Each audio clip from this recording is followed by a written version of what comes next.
iPad to micro fucking Pro League players. They don't even know how to play cat. Nobody actually takes time to study their legend. So I'm gonna give out all my secrets. All of them. Fuck, where do I start? Catalyst. She's actually like a really strong character.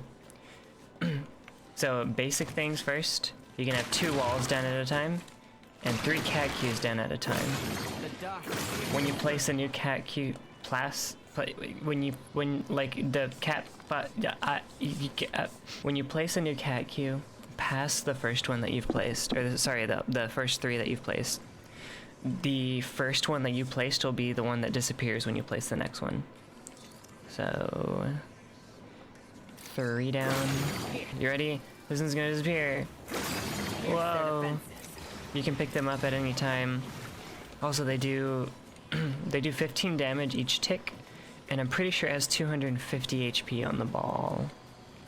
Okay, it's 300 and something HP. There's a weird niche to it. Sometimes you can pick them up and it won't refund it.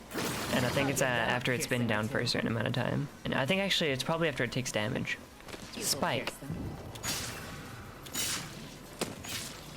48 damage. It did not refund it. Okay, so it's after you do damage to it. Anyways, so when you're using her abilities and thinking about how to use Cat properly to her maximum potential, you want to think about how space works. Not space like the shit like when you look up, but space as in like, you know, space. So if you think about a room like this, you're like, okay, well I have 2 doors I can take, and I have 3 queues I can use to effectively hold this space. Throwing my queue on this door, or my wall on this door, is probably a better choice, because now instead of giving people 2 angles, I force them to have to kind of like bias towards this one. Obviously they can just try to kick this one down, but that takes effort, and that allows me like the opportunity to like come over here and do stuff. I'm also gonna do this one.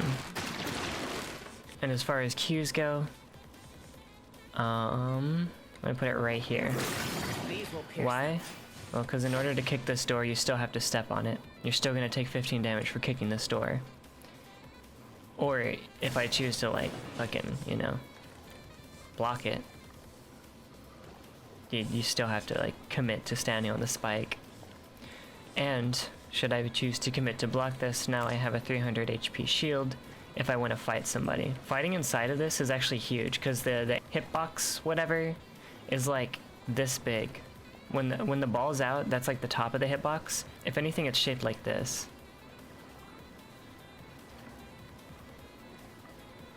So this takes space, blocks the door off, allows a little bit of cover. Huge, right? I'll throw my next one. This is a double door, so you still want to try to make it a little diagonal. I think this is a good spot. This is probably where I'd throw it. This is a good spot. Yeah, good enough. Because as long as it covers the middle right here, they're going to take the 15 damage for trying to kick your door in. And this way, it just takes up more space. Look how much space you have to play off of. Throwing the cat queue right on the door is stupid and ineffective. It's bad to just throw it on the door. It's good to do this. This is good. This, efficient. Say we want to extend our reach a little bit. This is good enough to hold this bottom floor. If I want to do something on this top floor, you know, I can throw it up there. Like, you know those storm point buildings, if someone's gonna Valcult on us, I can fucking throw it up there. Give them a bit of a struggle to take my roof. This is also one of the craziest things about, is you get info from this for free. Is there a team over there? I don't know. Okay, well, we don't have a seer. I don't need a seer. Hold on. And their feet. No, there's not a team over there. So a lot of what I see people do is they'll just like walk up to a door and be like, they'll just be like, I go by the door. Boom, it's done. I finish a goop at the door. Very good. I am so good at Catalyst. Very good. And you look at this and you're like, okay. They can't kick the door without taking 15 damage. But what if they do it? I have resources. Ouch. Ouch. Ouch. Ouch. Now this thing goes bloop, and then they go, okay, I break. Is gone. Now you have nothing. They shot it. For free. Right? Whoa. Yeah, or they nade the door. Or they use their ability and blow up the door. We see door? A little bit of goop on the door. What the fuck? Somebody shit on the floor. Fuck your door. Wait, I can't shoot the goop. Friend, can you shoot the goop? Okay, I shoot the goop. Wait a minute. Do you know what this means when they line themselves up to shoot shots on this? The person chilling on this box who's just like, whoa. They're gonna go, oi. This person who wants to shoot at the goop is now suddenly a victim of bullets. What? I forced them to angle to shoot my goop while also taking space with the goop? While also keeping them from kicking the door for free? Whoa. So the idea is, when you use these, you want to use them to their maximum advantage. They have three things they're good at. Taking space, knowledge, and cover. They take space by punishing. They give you knowledge by proximity-based activation.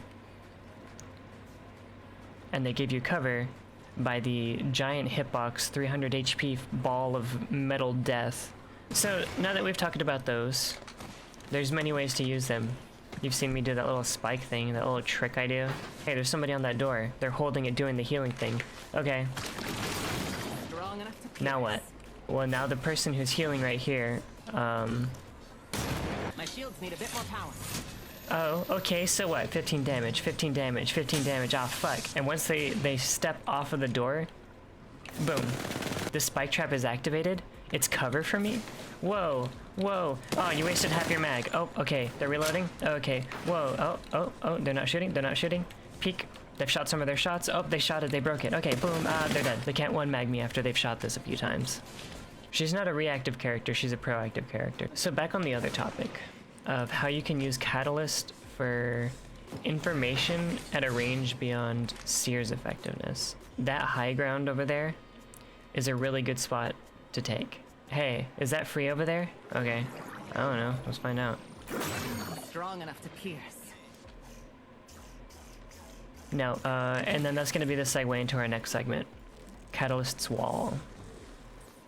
Obviously, Catalyst really benefits from an M&K player because of her ultimate, but roller players can also use her more effectively as an offensive tool. The reason I say M&K players get an effectiveness with her is because you can use her ultimate in ways that allow you to aggress without exposing yourself. And I can give you an example. Let's do it.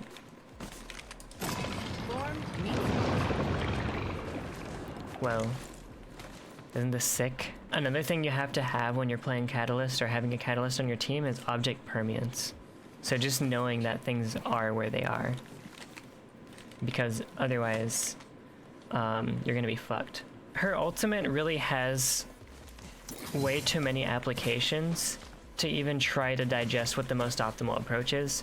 So what I usually tell my cat players is if it feels right and it doesn't interfere with any calls that were made, the wall is yours to use for free. For example, there's a team right there. I threw that cue earlier and we were like, hey, Pierced by the earth. there's a team there. That thing went wing, wing, wing, wing, wing, wing, wing. Okay. Let's get a little closer. Let's get it opening. Okay. Wait. Their teammates right here. Their teammates on the side. They're separate. Okay. Boom. Wall. Separate their teammate. Walk up on the side right here. Now their teammate that's separate just got swung by you. Using it to separate teammates from each other is huge because their first reaction is either going to be, oh, wall, or it's going to be, okay, whatever. The other offensive application is if you want to break LOS while you're trying to push a team. And this is where it comes down to your ability to position as a cat player. And it's about understanding how you're going to play into your team. Two of them came over like, huh? And now they're standing right here looking at you and right here looking at you. Let me show you how to get cover over there for free. Boom. They start shooting at you. Ah, fuck. Oh, shit. Oh, fuck. Okay. So now you have all of this space to make a play off of. You've already healed by now, so you can come over here and do some fucking like, wow, fucking Bruce Lee type shit. That's another thing about her Q is if you're not using them like caustic traps during a fight, you're wasting your ability to take space. So like the second you get up here, all of your Qs on cooldown. 1, 2. If you're getting beamed through your cat walls, you're running in a straight line like a goofy dummy. Defensively, when you're using a cat wall, it's easy to predict the range of motion of someone when you can tell where they're gonna go. If you're walking in a straight line, people know how fast people run in this game. They're just gonna do this. If you've ever seen me run behind my wall, the most I have ever taken is about like 3 shield ticks worth. I didn't get fried. Do you know how? Do you know how? It's strafing. Diagonal wall, force you to have cover. Fuck, they got a tag on me. Okay. Okay, no, I'm gonna keep going. Oh, they got another tag on me. Okay, I'm gonna just play cover. I'm ready by cover now. Stutter, just stop moving. Move backwards. Turn around. They can't do enough damage to you in that situation to actually kill you. And that's all you need. You're just getting away with your life. Her wall does LOSing. And another thing it does is it allows entropy to exist. I don't want to bring up the topic of entropy because entropy in Battle Royales, not even just Apex, is a really, really important topic to understand on its own. So keep an eye out for a future video, maybe, perhaps, about that. And it has other applications too. You can use it for, you know, just crossing a space if you don't feel safe, if you want to keep your resources at as high as they can, because this wall comes back really fast as far as game time goes. Take space inside of a building, much like her Qs do. It's great for that as well. Team pushes in, they break this door, and they're like, whoa, oh my god, I'm going to die, I'm dying, I'm dead. Fear not, idiot. I mean, fearless, unintelligent gamer friend. I was holding the superior position. Boom. Now you've made 2 playable spaces. It's still 1 technically. Because yes, of course, I'm a proponent of being a non-cat player, swinging through this, saying fuck it, I can play blind anyway. Also a fun little trick if you want to be really, really good with cat is I line up her ultimate and I look down. Because it goes further back. If you noticed earlier, it was out here. If you look all the way down, it'll go all the way up to where your feet are. It takes space there, but inside, the wall's niche functionality comes out to shine a little bit more. Because when you're outside in a big space, its strength is really only LOS. That's it. Now, when you're inside doing a close quarters fight with somebody, that's when its full power comes out. You get LOS, you get the ability to slow somebody and make them vulnerable, and also limit their vision, which creates a bit of a distraction for when they're trying to fight you, which is nonetheless a slight advantage.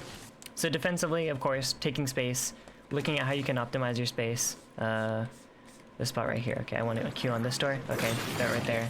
Bad. Good. Good enough.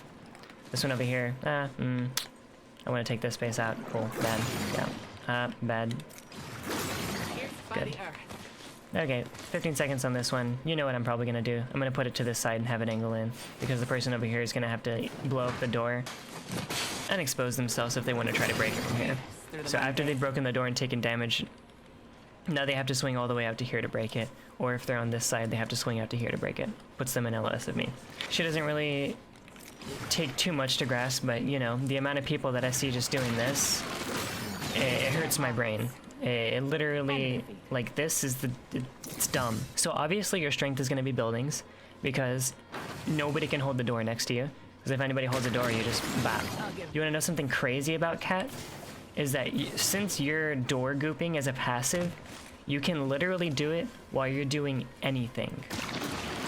You can goop a door because it's her passive at the same time you do any kind of animation. So you can do this and goop the door while also locking up the inside. Fuck if I know why it's stopping here. I actually think this doorway is blocking it. So this should work, right? Dude, I knew it. I knew I did it right. This range is fucking bullshit.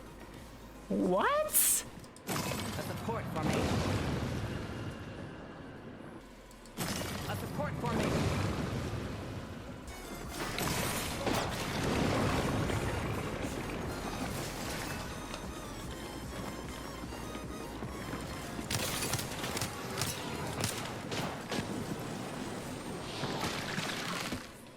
Yeah, like, you can use her goop on a door no matter what. So as a cat, you kind of have to go from being the anchor character to the opener when it comes to sieging a cat building.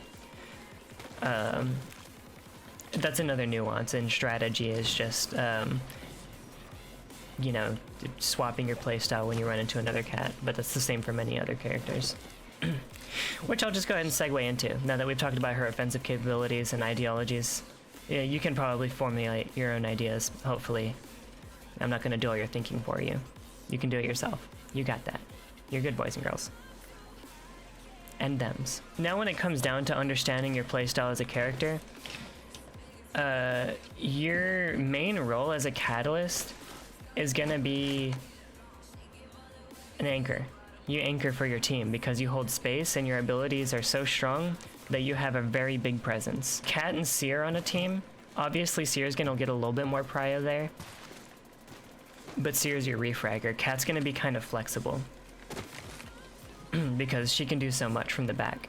If you know what I'm saying. Shit. Her strength comes from being the furthest one back and the furthest one forward. Nothing in between.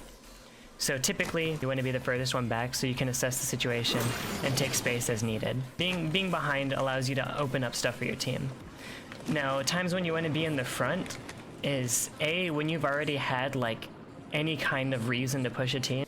If you're the one that's already forward when damage is done, and you see that as the opportunity to push up, nobody's watching your angles, you're probably going to be the first one in. I have literally given y'all one of the most comprehensive and intensive, probably also the best guides on how to play Catalyst that you'll ever find in your entire life.